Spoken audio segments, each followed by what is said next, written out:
دوستو بزرگوں، اج محرم الحرام دی 16 تاریخ ہو چکی ہے اور اس بابرکت مہینے دے اندر نواسہ رسول جگر گوشہ بطول حضرت امام علی مقام حضرت امام حسین رضی اللہ تعالی عنہ دی شہادت 10 محرم الحرام میدان کربلا دے اندر ہوئی۔ اس نسبت نال اس مبارک مہینے دے اندر حضرت امام حسین رضی اللہ تعالی عنہ دی شہادت اور ان کے فضائل بیان کیے جاتے ہیں۔ آپ گزشتہ جمعۃ المبارک دے اندر شان اہل بیت اور شان مقام اہل بیت پر قرآن حدیث دی روشنی دے اندر تفصیل دے نال تسی بیان و سماعت فرما چکے ہو، اور اسی طرح شان اہل بیت تو بعد پھر آج دے خطبے دے اندر حضرت امام حسین رضی اللہ تعالی عنہ دے ولادت با سعادت پر گفتگو ہوگی۔ گزشتہ جمعۃ المبارک دے اندر شان اہل بیت سماعت فرما چکے ہو، اور آج کے اس خطبے دے اندر ولادت امام حسین رضی اللہ تعالی عنہ پر گفتگو ہوگی۔ اللہ تبارک و تعالی کا نظام ہے کہ دنیا میں ہر انسان آتا ہے اور آنے کا وقت تو ہر انسان کو پتہ ہوتا ہے، علم میں ہوتا ہے کہ یہ فلاں بچہ پیدا ہونے والا ہے، فلاں بچہ دنیا میں قدم رکھنے والا ہے، لیکن اللہ کی قدرت دیکھیے، حضرت امام حسین رضی اللہ تعالی عنہ جس وقت دنیا دے اندر تشریف، دنیا دے اندر قدم مبارک رکھا، تو اس کے ساتھ ساتھ یہ بھی پیشن گوئی آ گئی کہ محبوب تمہارے اس نواسے کو آپ کا کلمہ پڑھنے والے لوگ میدان کربلا کے اندر شہید کر دے من کے۔ اللہ اکبر۔ آج میں صرف اور صرف حضرت امام حسین رضی اللہ تعالی عنہ کی ولادت با سعادت پر گفتگو کروں گا۔ سب سے پہلے دیکھیں کہ نسبت کی بات، آپ صلی اللہ علیہ وسلم کا مقام اور بلندی جو مرتبہ ہے وہ اتنی شان والا ہے کہ جس کا کوئی دنیا میں مقابلہ نہیں کر سکتا۔ نسبت مصطفیٰ صلی اللہ علیہ وسلم جس کو ملی وہ کامیاب ہو گئے، وہ عزت پا گئے۔ دیکھ لیجئے نبی کریم صلی اللہ علیہ وسلم کا یہ فرمان عالی شان ہے کہ جس کا تعلق میں محمد صلی اللہ علیہ وسلم دے نال ہو گیا، جس نے اخلاص نال کلمہ پڑھا اور ایمان لے آیا، ایسا شخص، ایسا میرا امتی دنیا دے اندر بھی کامیاب ہو جائے گا اور آخرت کے اندر بھی کامیاب ہو جائے گا۔ اور پھر آپ صلی اللہ علیہ وسلم دے نال جس انسان دا یا جس چیز دا تعلق ہو جائے، وہ انسان ہو فرشتے ہوں یا جنات ہوں یا پتھر ہوں یا درخت ہوں یا پرندے ہوں یا جانور ہوں، ان کا تعلق آپ صلی اللہ علیہ وسلم دے نال ہون دی وجہ دے نال اللہ تبارک و تعالی ان کو بھی اتنی عزت اور اتنا مقام عطا فرماتا ہے جس کا انسان تصور نہیں کر سکتا۔ ایک مرتبہ حضرت اماں عائشہ صدیقہ رضی اللہ تعالی عنہا اپنے گھر دے اندر تندور دے روٹیاں لگا رہی تھی، تو آپ صلی اللہ علیہ وسلم نے فرمایا کہ عائشہ مجھے بھی ایک آٹے کا پیڑا بنا کر دو، میں بھی تندور پر روٹی لگا دوں۔ آپ صلی اللہ علیہ وسلم نے جس وقت یہ فرمایا تو اماں عائشہ صدیقہ رضی اللہ تعالی عنہا عرض کرتی ہیں کہ محبوب آپ کس طرح لگائیں گے؟ تو آپ صلی اللہ علیہ وسلم نے فرمایا کہ عائشہ مجھے پیڑا تیار کرتے تا دکھاؤ، میں خود اپنے ہاتھوں سے لگاؤں گا۔ روایات میں آتا ہے کہ حضرت اماں عائشہ صدیقہ رضی اللہ تعالی عنہا نے جس وقت آٹے کا پیڑا بنا کر دیا تو آپ صلی اللہ علیہ وسلم نے وہ آٹے کا پیڑا تندور میں جب لگایا، لگانے کے بعد آپ صلی اللہ علیہ وسلم تو چلے گئے باہر۔ حضرت اماں عائشہ صدیقہ رضی اللہ تعالی عنہا فرمانین کہ میں اس تندور دے اندر بالن کو ڈالا، بالن میں نے جتنیاں روٹیاں اپنے ہاتھوں سے لگائی وہ تو پک کر تیار ہو گئی، لیکن جو روٹی جس پیڑے کو روٹی کو آپ صلی اللہ علیہ وسلم نے اپنی نبوت والے ہاتھ لگا کر تندور میں لگایا، حضرت اماں عائشہ صدیقہ رضی اللہ تعالی عنہا فرمانین کہ وہ روٹی پکنے تے دور کی بات ہے، اس روٹی کے اس آٹے کے پیڑے سے پانی کے، یعنی کہ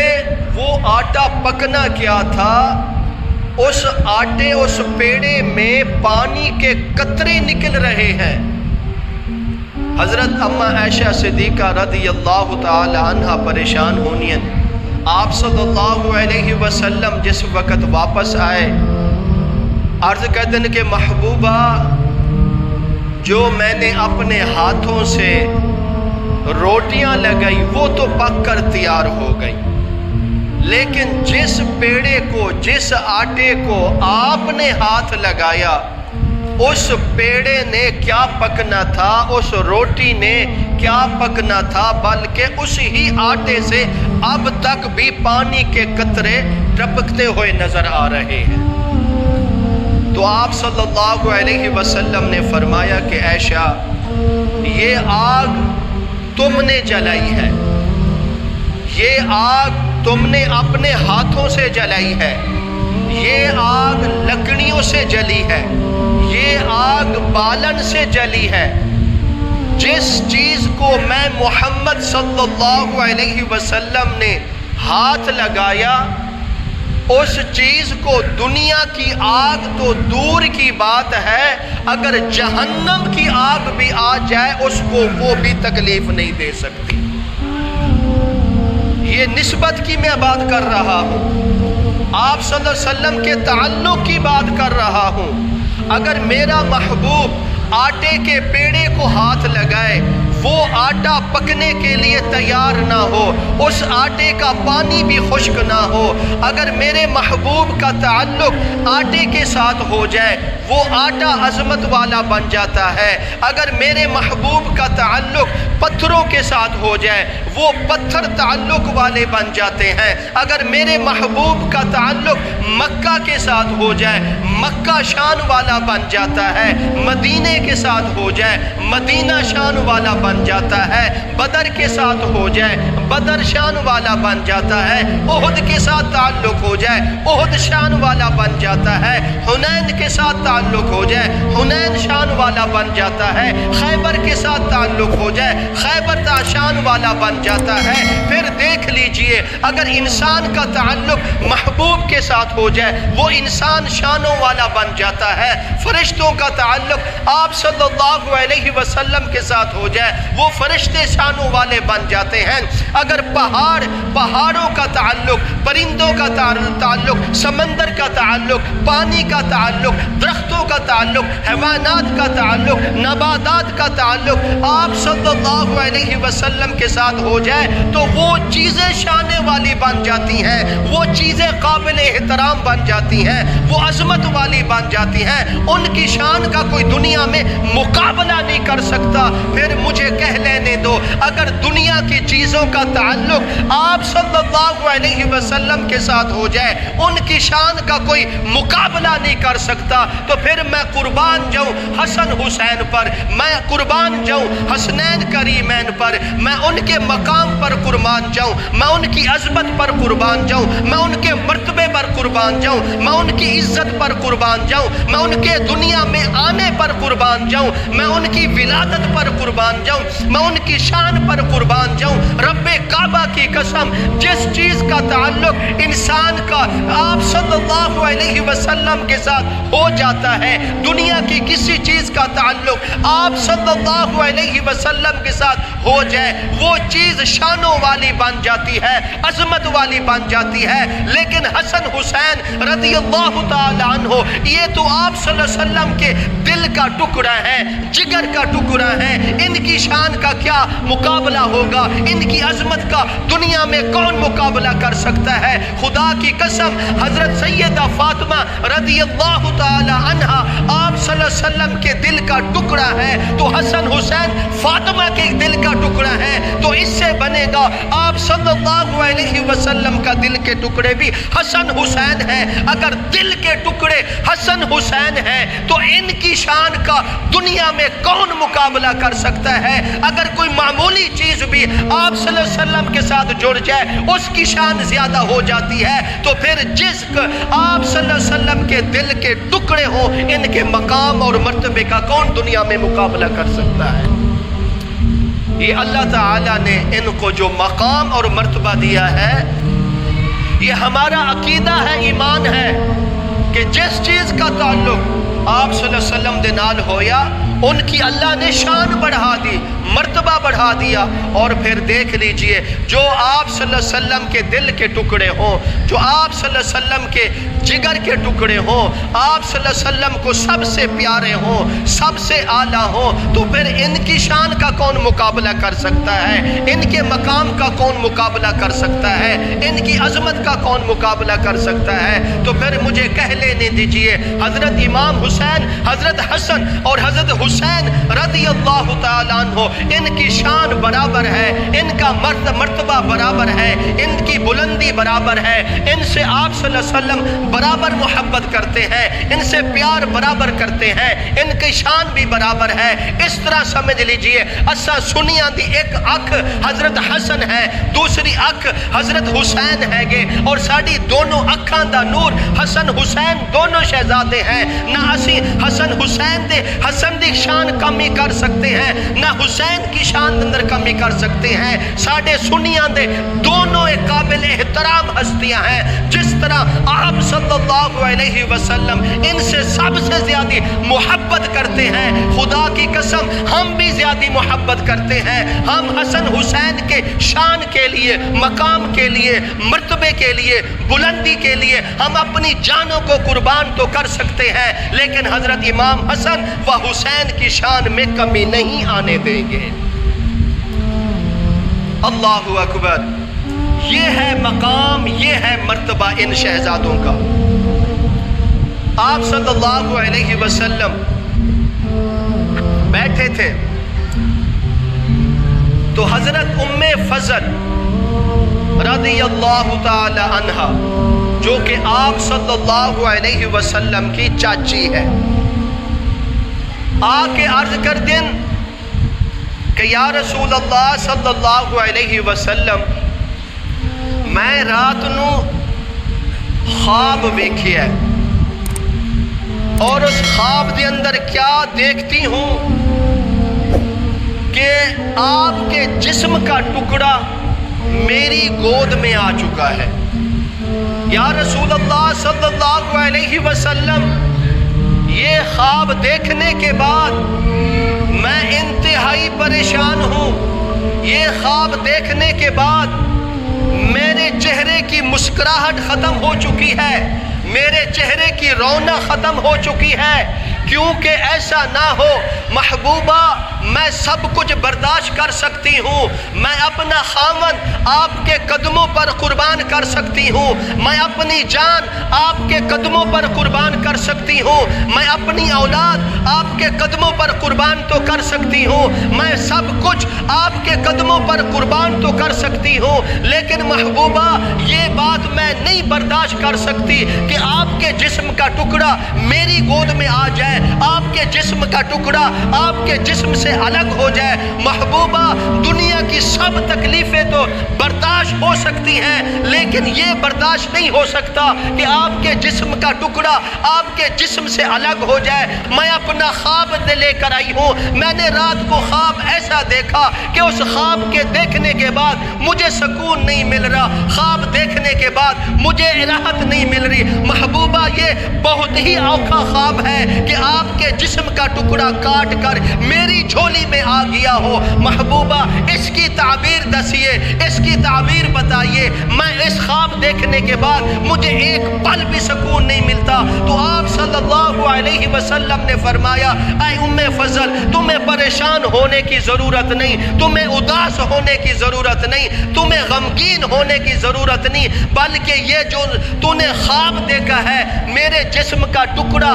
آپ کی گود میں آ گیا ہے، بلکہ یہ خواب اتنی اچھا خواب ہے، یہ خواب بڑا پیارا خواب ہے، یہ خواب بڑا خوبصورت خواب ہے، بلکہ اس پر میں تمہیں بشارت دیتا ہوں۔ آپ صلی اللہ علیہ وسلم نے فرمایا، اے ام فضل، تمہیں گھبرانے کی بھی ضرورت نہیں، اللہ تعالیٰ میری بیٹی سیدہ فاطمہ دے گھر بیٹا دے گا، وہ بیٹا تیری گود میں آئے گا، یہ اس کی تعبیر ہے۔ تو اس پر تمہیں مبارک ہو، تمہیں خوشخبری ہو، تم نصیبوں والی ہو کہ میرے اس شہزادے کو، میرے حسن و حسین کو اپنی گود میں لے۔ جس وقت یہ خواب کی تعبیر مکمل ہوئی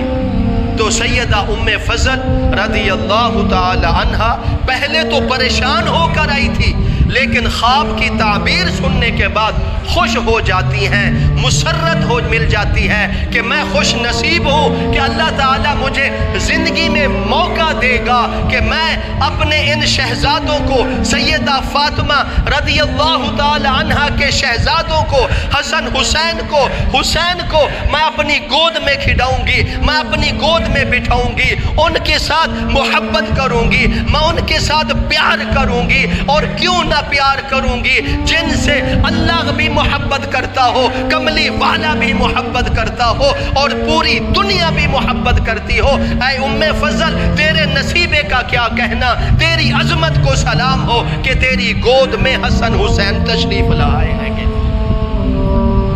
روایات کے اندر آتا ہے حضرت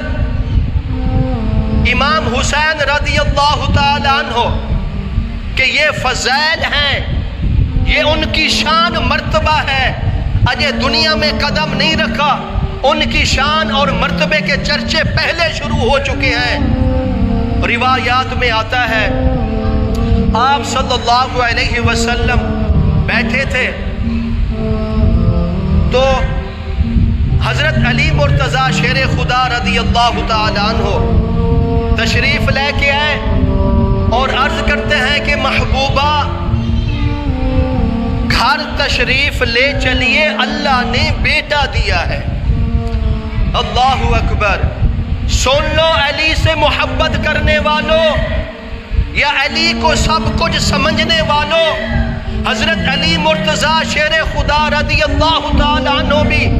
یہ کہہ رہے ہیں کہ یا رسول اللہ صلی اللہ علیہ وسلم گھر تشریف لائیں، اللہ نے بیٹا دیا ہے، اللہ نے حسن دیا ہے، اللہ نے حسین دیا ہے، اللہ نے شہزادے دیے ہیں۔ حضرت علی رضی اللہ تعالیٰ عنہ عرض کرتے ہیں کہ محبوبہ گھر تشریف لائیے، اللہ نے بیٹا دیا ہے۔ آپ صلی اللہ علیہ وسلم گھر تشریف لے جاتے ہیں۔ اللہ اکبر۔ اے دنیا والوں، اس گھرانے کی شان کا کون مقابلہ کر سکتا ہے؟ اس گھرانے کی عظمت کا کون مقابلہ کر سکتا ہے؟ اجے دنیا میں آئے ہیں، دنیا میں قدم رکھا تو پھر یہ ہمارا بھی اصول ہے، ہمارا بھی دستور ہے۔ اگر ہمارے ہاں کوئی بچہ پیدا ہو تو دادی دوڑتی ہے کمبل لینے کے لیے، چادر لینے کے لیے، نانی جاتی ہے بازار سے اچھا کپڑا خریدنے کے لیے، اچھی چادر لینے کے لیے۔ اس دادی نانی سے پوچھ لیا جائے کہ آپ کو کپڑا لینے کی کیا ضرورت ہے، آپ کو چادر لینے کی کیا ضرورت ہے، آپ کو کمبل لینے کی کیا ضرورت ہے، وہ کہتی ہے تمہیں پتہ ہونا چاہیے۔ دادی کہتی ہے پوتا گھر آیا ہے، نانی کہتی ہے دوتا گھر آیا ہے، مجھے کپڑا لے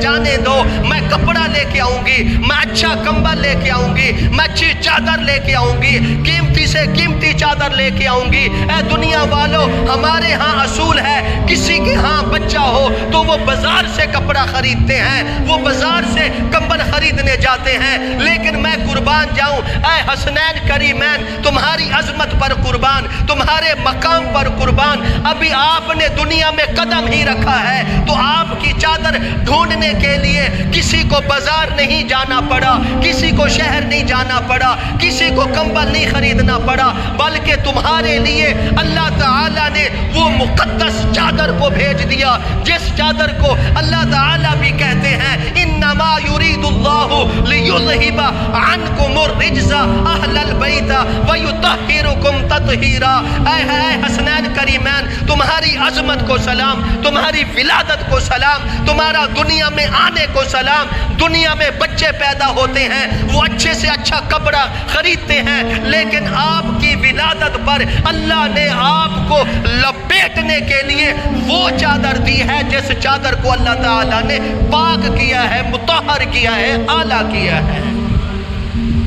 اور اس چادر کا کون مقابلہ کر سکتا ہے؟ جو پاکیزہ چادر ہو، جو مطہر چادر ہو، جو ہر شے سے پاک ہو۔ اتنی پاکیزہ چادر، اس چیز کے بارے آپ گزشتہ جمعۃ المبارک میں سن چکے ہیں کہ یہ کتنی پاک چادر، یہ کتنی پاکیزہ چادر ہے۔ دنیا والوں، آپ کے گھروں میں، ہمارے گھروں میں بچے پیدا ہوتے ہیں تو ہم چادر خریدتے ہیں، کمبل خریدتے ہیں، لیکن جس وقت حضرت امام حسین دنیا میں قدم رکھا، انہوں نے لپیٹنے کے لیے چادر بھی وہ چادر جس چادر کو تطہیر کہتے ہیں، وَيُطَهِّرُهُمْ تَطْهِيرًا وَيُطَهِّرُكُمْ تَطْهِيرًا، وہ چادر جس چادر کو اللہ تعالیٰ نے پاک کیا ہے، جن کو پاک کر کے لپیٹ دیا ہے، تو ان کی شان کا کیا مقابلہ ہوگا۔ دنیا میں قدم رکھا اور اس چادر میں آ گئے جس چادر کو اللہ تعالیٰ نے تمام برائیوں سے پاک صاف رکھا ہے۔ اللہ اکبر۔ آگے چلیے، آپ صلی اللہ علیہ وسلم کو حضرت علی رضی اللہ تعالیٰ عنہ بلا رہے ہیں کہ محبوب گھر تشریف لائیے، کیونکہ اللہ نے بیٹا دیا ہے۔ اللہ اکبر۔ آپ صلی اللہ علیہ وسلم جس وقت گھر تشریف لے گئے، اور دنیا والوں حضرت حسن و حسین کی شان سنو، ان کا مقام سنو، ان کی بلندی سنو۔ ہمارے گھر بچے پیدا ہوں تو ہمارے گھر جب بچہ پیدا ہوتا ہے تو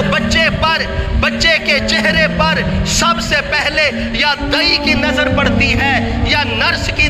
نظر پڑتی ہے، یا دادی کی نظر پڑتی ہے، یا نانی کی نظر پڑتی ہے۔ اور میں تمہیں بتاؤں، جس وقت یہ دونوں شہزادے دنیا میں تشریف لائے، حسن بھی تشریف لائے، حسین بھی تشریف لائے، ابھی انہوں نے دنیا میں قدم رکھا ہے، چادر تطہیر میں آئے ہیں، ابھی انہوں نے اپنی آنکھیں نہیں کھولی، ابھی انہوں نے اپنے لب نہیں کھولے۔ ان کے دیکھنے کے لیے امام الانبیاء تشریف لائے، امام الانبیاء آ گئے، امام الانبیاء دیکھ رہے ہیں، وہ دیکھ رہے ہیں جو تمام نبیوں کے سردار ہیں، جو تمام نبیوں سے افضل ہیں۔ اے حسنین کریمین، تمہاری عظمت پر قربان جائیے، ابھی آپ نے آنکھیں نہیں کھولی دنیا میں، آپ کو چہرہ دیکھنے کے لیے کملی والا خود تشریف لایا ہے۔ اللہ اکبر۔ آگے چلیے، دنیا میں بچے آنکھیں کھولتے ہیں، جب ان کی آنکھیں کھلتی ہیں سب سے پہلے دادی نانے کو دیکھتے ہیں، دادی کو دیکھا، نانی کو دیکھا، لیکن میں قربان جاؤں حسن پر، میں قربان جاؤں حضرت حسین پر، ان کے مقام پر، ان کی عظمت پر، ان کی بلندی پر۔ جب یہ شہزادے اپنی آنکھیں کھولتے ہیں، جب آنکھیں کھلی تو سب سے پہلے انہوں نے اپنے نانے کا چہرہ دیکھا، اس چہرے کو دیکھا جس چہرے کو اللہ والضحیٰ کہہ رہا ہے، اس زلفوں کو دیکھا جس زلفوں کو اللہ واللیل کہہ رہا ہے۔ میں قربان جاؤں، ان شہزادوں پر دنیا کے بچے پیدا ہوتے ہیں، اپنی دادی، دادے، نانی، نانے کو دیکھتے ہیں۔ حسن حسین پیدا ہوئے، امام الانبیاء کو دیکھا اور اس محبوب کو دیکھا جس محبوب کو دیکھنے کے لیے فرشتے بھی تڑپ رہے ہیں، جس محبوب کو دیکھنے کے لیے جنات بھی تڑپ رہے ہیں، جس محبوب کو دیکھنے کے لیے انسان بھی تڑپ رہے ہیں، جس محبوب کا چہرہ تکنے کے لیے پتھر بھی تڑپ رہے ہیں،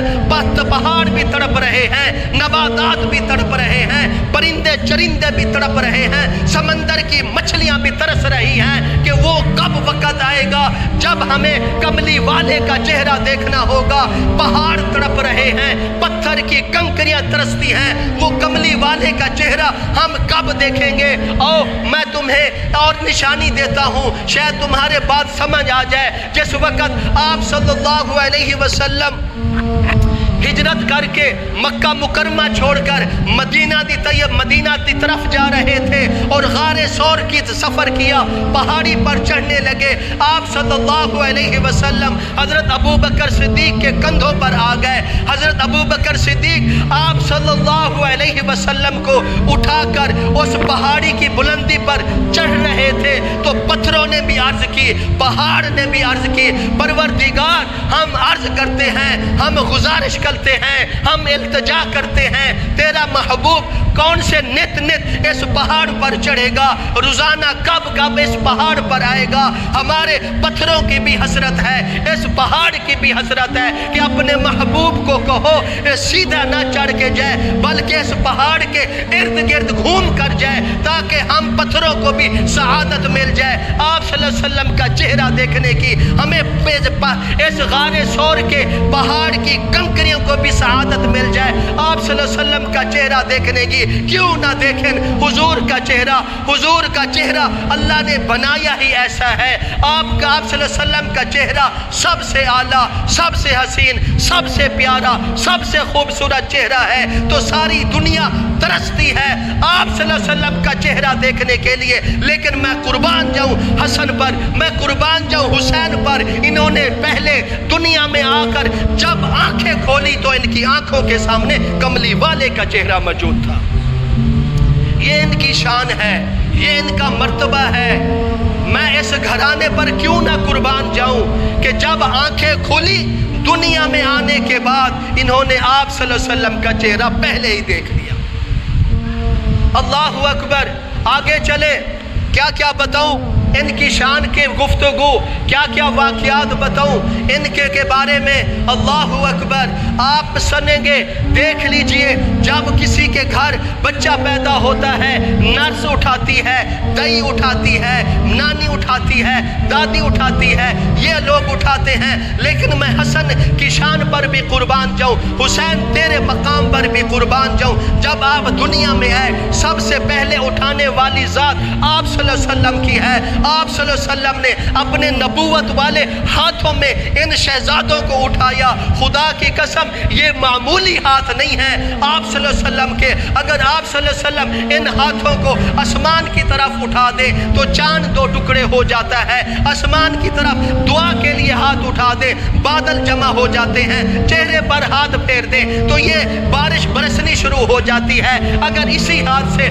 معبد کی بکری پر، بیمار بکری پر ہاتھ رکھ دیا جائے، وہ بیمار بکری دودھ دینے کے لیے تیار ہو جاتی ہے۔ اگر یہی ہاتھ آپ صلی اللہ علیہ وسلم کسی نبینے کی آنکھوں پر رکھ دے، ان کی آنکھوں میں بھی نہیں آ جاتی ہے۔ کسی بیمار کسی کے سر پر ہاتھ رکھ دے، وہ شفا یاب ہو جاتا ہے۔ میں کیوں نہ قربان جاؤں اے حسنین کریمین آپ کی شان پر کہ آپ دنیا میں جب تشریف لائے آپ کو کسی عام ہستی کے ہاتھ نہیں ملے، بلکہ آپ ان ہاتھوں میں آئے، اس گود میں آئے جن کے ہاتھ بھی سب سے اعلیٰ اور جن کی گود بھی سب سے اعلیٰ ہے۔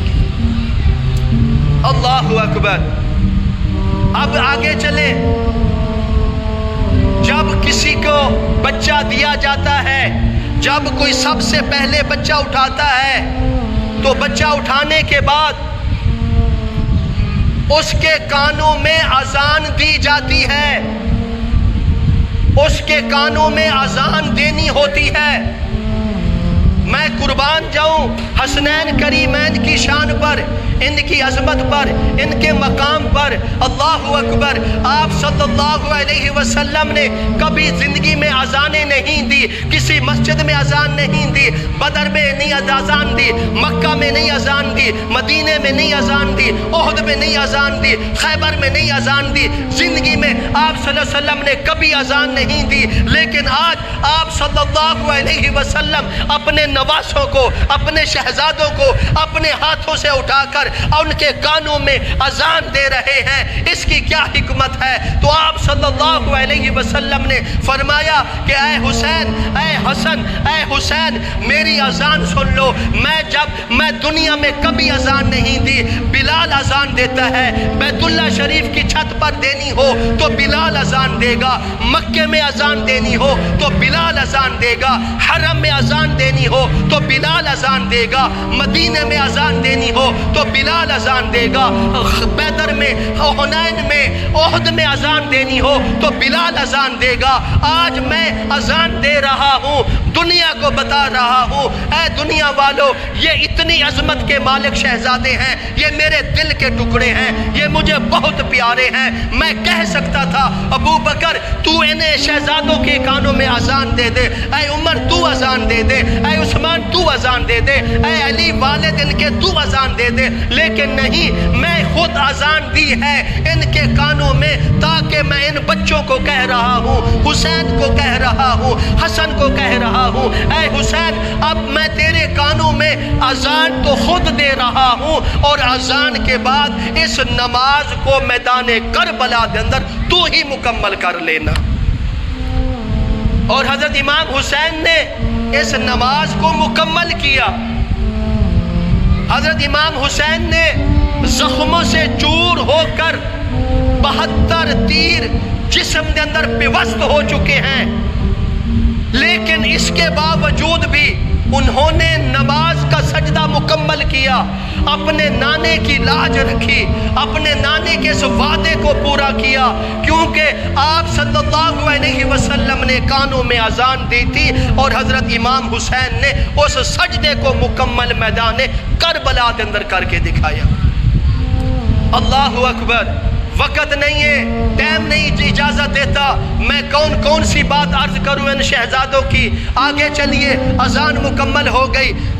اذان کے بعد پھر دوسرا مرحلہ آتا ہے، دوسرا مرحلہ ملتا ہے، وہ کیا ہے؟ وہ ہے گھٹی دینے کا ہمارے بھی اصول ہے۔ جب کسی کے بچے کے کان میں اذان دیں تو اس سے پتہ لگتا ہے، اس آپ صلی اللہ علیہ وسلم کی اذان دینے سے پتہ لگتا ہے۔ اے دنیا والوں، جب بھی آپ کے گھر میں کوئی بچہ پیدا ہو تو کوشش کریں کسی عالم سے اذان دلوائیں، کسی معتبر انسان سے اذان دلوائیں، کسی بزرگ سے اذان دلوائیں۔ آج تو ہم 2 4 500 کی خاطر ہم اس انسان کو لے آتے ہیں جس کو 6 کلمے بھی پورے نہیں آتے، جس کو نماز کے مسائل کا بھی پتہ نہیں، جس کو شریعت کا بھی مکمل پتہ نہیں، ہم اس کو کہتے ہیں ہمارے گھر بچہ ہو گیا ہے، اس کے بچے کے کانوں میں اذان دیجئے۔ اور لوگ علماء فرماتے ہیں جب تم اپنے بچے کے کان میں اذان دینے کے لیے کسی اچھے نیک انسان کا انتخاب کرو گے، کسی عالم کا، کسی قاری کا،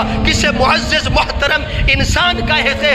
انتخاب کرو گے تو اس کا اثر آپ کے بچے میں ہوگا، اس کی صلاحیت آپ کے بچے میں ہوگی۔ کیونکہ جب پہلی مرتبہ کسی بچے کے کان میں اللہ اکبر پکارا جاتا ہے تو بچے کو پتہ لگ جاتا ہے میں مسلمان کے گھر پیدا ہوا ہوں، اور اذان دینے والے کے اثرات اللہ تعالیٰ اس بچے کے اندر منتقل کر دیتے ہیں۔ آج ہم تو 2 400 بچانے کے لیے کیا کسی امام کو بلائیں گے یا کسی عالم استاد کو بلائیں گے، شاید اس کو دینے پڑ جائیں۔ ہم پیسے بچانے کے لیے ایرے غیرے لوگوں کے لیے اذان دلوا دیتے ہیں۔ ایسا کام نہ کریں۔ اگر آپ چاہتے ہیں تو پھر کسی اچھے انسان کا انتخاب کیا کریں اور اس سے اذان دلوائی کریں۔ تو پھر آگے چلیے، آپ صلی اللہ علیہ وسلم نے اذان کے بعد گھٹی دینے کا مرحلہ آیا۔ ہمارے ہاں بھی یہی ہے، پہلے بچے کے کانوں میں اذان دیتے ہیں، پھر گھٹی دیتے ہیں۔ ہمارے گھر بچہ پیدا ہو ہم گھٹی دیں گے، کس چیز سے؟ شہد کی گھٹی دیں گے، کھجور کی گھٹی دیں گے، چینی کی گھٹی دیں گے، یا پھر گڑ کی گھٹی دیں گے۔ لیکن آپ صلی اللہ علیہ وسلم کے شان پر قربان جائیے، حسن حسین کے مقام پر قربان جائیے۔ جس وقت آپ صلی اللہ علیہ وسلم ان دونوں شہزادوں کو گڑتی دے رہے ہیں، گھٹی دے رہے ہیں، کسی شہد کا انتخاب نہیں کیا، کسی گڑ کا انتخاب نہیں کیا، کسی کھجور کا انتخاب نہیں کیا۔ آپ صلی اللہ علیہ وسلم نے تمام چیزوں کو پیچھے رکھ کر اپنے حسن کو یا حسین کو اپنے لبوں کے قریب کیا۔ آپ صلی اللہ علیہ وسلم نے اپنی نبوت والی زبان نکال کر حسن اور حسین کے لبوں پر رکھ دی۔ یا رسول اللہ صلی اللہ علیہ وسلم، ہم دنیا میں دیکھتے ہیں بچے پیدا ہوتے ہیں، ان کو میٹھی چیز کی گڑتی دی جاتی ہے یا گھٹی دی جاتی ہے، لیکن ہم زندگی میں پہلی مرتبہ یہ دیکھ رہے ہیں آپ اپنے شہزادوں کو، حسن کو یا حسین کو اپنی زبان چسا رہے ہیں۔ اس کی کیا حکمت ہے؟ آپ صلی اللہ علیہ وسلم نے فرمایا ہوگا، یہ میرا تصور ہے، کتابوں میں نہیں لکھا، کسی طریق کی کتابوں میں نہیں لکھا، یہ میرا تصور، میں اپنی بات کرتا ہوں۔ آپ صلی اللہ علیہ وسلم نے فرمایا ہوگا، اور دنیا والوں، وہ دنیا کے بچے ہیں، یہ میرے شہزادے ہیں، میں اپنے حسین کو زبان چسا رہا ہوں، اس لیے کہ کل جب میرا حسین بڑا ہوگا، میرا حسین میدان کربلا کے اندر جائے گا، کوفی اس کے لیے پانی بند کر دیں گے۔ میں چاہتا ہوں آج میں اپنے اس حسین کو اپنی زبان چسا کر میں اس کی پیاس کو ختم کر دوں۔ یہ تو 3 دن کوفیوں نے پانی بند کیا حضرت امام حسین کا، اگر حسین کے لیے ساری زندگی بھی پانی بند ہو جاتا اس کو پیاس نہیں لگتی۔ کیوں نہیں لگتی؟ اس لیے کہ حضرت امام حسین نے بچپن کے اندر گڑتی دے وقت آپ صلی اللہ علیہ وسلم کی نبوت والی زبان کو چوسا ہے، اس لعاب کو چوسا ہے جو لعاب حضرت علی کی آنکھوں پر لگایا، آنکھیں ٹھیک ہو گئی۔ وہ لعاب جو حضرت ابو بکر صدیق کی ایڑیوں پر لگا، وہ سب کا زہر ختم ہو گیا۔ وہ لعاب جو حضرت جابر کی ہانڈی کے اندر گیا، وہ تھوڑا سا کھانا 1400 صحابہ کے لیے کفالت ہو گیا۔ اور وہ لعاب جس کے جسم پر لگا اور وہ جسم ٹھیک ہو گیا۔ یہی لعاب کھارے کنویں دے پانی کے اندر گیا، وہ کنواں جو کھارا پانی تھا، کڑوا پانی تھا، وہ میٹھا ہو گیا۔ کیوں نہ اس لعاب کی برکتیں ہوں، کیوں نہ اس لعاب کی عظمتیں ہوں۔ یہ لعاب آپ صلی اللہ علیہ وسلم نے اپنے شہزادے حسن حسین کو چوسایا ہے اور اپنی زبان دی ہے چوسنے کے لیے۔ اے شہزادوں، دنیا کے بھی بچے پیدا ہوں گے، ان کو بھی گڑتیاں ملیں گی، لیکن تمہاری گڑتی کا انداز ہی وکھرا ہو، تمہاری گھٹی کا انداز ہی وکھرا ہو۔ اور تمہیں میں دنیا کی چیزیں نہیں دیتا، شہد کا کیا مقام اور گڑ کا کیا مقام، میٹھی چیز کا کیا مقام، کھجور کا کیا مقام، آؤ میں تمہارے لیے اپنی زبان نکالتا ہوں، اس کو چوستے جاؤ، دنیا اور آخرت کے اندر عزتاں پاتے جاؤ۔ آپ صلی اللہ علیہ وسلم نے حضرت حسن و حسین کو دونوں کو اپنی زبان چسائی ہے، یہ گڑتی دی ہے، اور اس گڑتی کی لاج حضرت امام حسین نے کربلا کے اندر رکھی، اس لاج کو پورا کیا، اس گڑتی کا حق ادا کر دیا حضرت امام حسین نے، اور پیاسے رہ گئے، کوئی روزہ نہیں چھوڑا، پیاسے رہ گئے، رب کے قرآن کی تلاوت نہیں چھوڑی، پیاسے رہ گئے، رب کا کوئی سجدہ نہیں چھوڑا۔ ہمیں تھوڑی دیر کھانا نہ ملے، ہم تو نمازیں چھوڑ دیتے ہیں، تلاوتیں چھوڑ دیتے ہیں، نیکی کے کام چھوڑ دیتے ہیں، کیوں؟ ہم بھوکے ہیں، ہم کمزوری چھا گئی ہے، ہم کیسے عبادت کریں؟ لیکن میں سلام پیش کرتا ہوں حسن حسین کو، میں ان کی عظمت پر اپنی جان قربان کرتا ہوں، ان شہزادوں کو جو پیاسے رہ کر بھی دین کا یعنی کہ حق ادا کیا، سجدوں کا حق ادا کیا، تلاوت کا حق ادا کیا، عبادت کا حق ادا کیا، اور ہمیں بتایا کہ دنیا والوں جتنی امتحان آ جائے، بھوک آ جائے، پیاس آ جائے، غربت آ جائے، فاقہ آ جائے، پانی بند ہو جائے، کھانے بند ہو جائے، سب کچھ تو برداشت کر لینا، لیکن اللہ کی عبادت کو نہ چھوڑنا، اللہ کے قرآن کو نہ چھوڑنا۔ یہی سبق حضرت امام حسین نے ہمیں دیا ہے، یہی سبق حضرت حسن نے بھی دیا ہے، حسین نے بھی دیا ہے، اور ہمیں اس چیز سے سبق حاصل کرنا چاہیے۔ اگر یہ دونوں شہزادے، ہم تو ان کی شان یہ سمجھتے ہیں کہ یہ جی کربلا میں گئے، ان کی اس لیے شان ہے، یہ انہوں نے اپنے 72 تن قربان کیے اس لیے ان کی شان ہے۔ نہ سنیوں کا یہ عقیدہ نہیں ہے، ہمارا تو عقیدہ ہے، ہمارا تو ایمان ہے۔ اگر حسن و حسین، یہ حضرت حسین اگر میدان کربلا کے اندر نہ بھی جاتے، اگر ایک بچہ بھی قربان نہ کرتے، پھر بھی ان کی شان اعلیٰ تھی، پھر بھی ان کا مقام اعلیٰ تھا، کیونکہ جس گھر میں آئے ہیں، جس گود میں آئے ہیں، وہ گود بھی سب سے اعلیٰ، وہ گھر بھی سب سے اعلیٰ۔ جو اللہ تعالیٰ نے ان کو شان دی ہے، ایسی شان کسی کے نصیبے میں نہیں آئی ہے۔ اللہ اکبر۔ یہ مقام ہے حضرت حسن کا، یہ مقام ہے حضرت حسین کا، بہت سارے فضائل ہیں۔ انشاءاللہ اس سے آگے جو ان کے فضائل ہیں، انشاءاللہ زندگی رہی تو انشاءاللہ میں اگلے جمعے اسی سے آگے میں بات شروع کروں گا۔ دعا کرو اللہ تعالیٰ ہم سب کو اس پر عمل کریں توفیق عطا فرمائے۔ سنتا رہے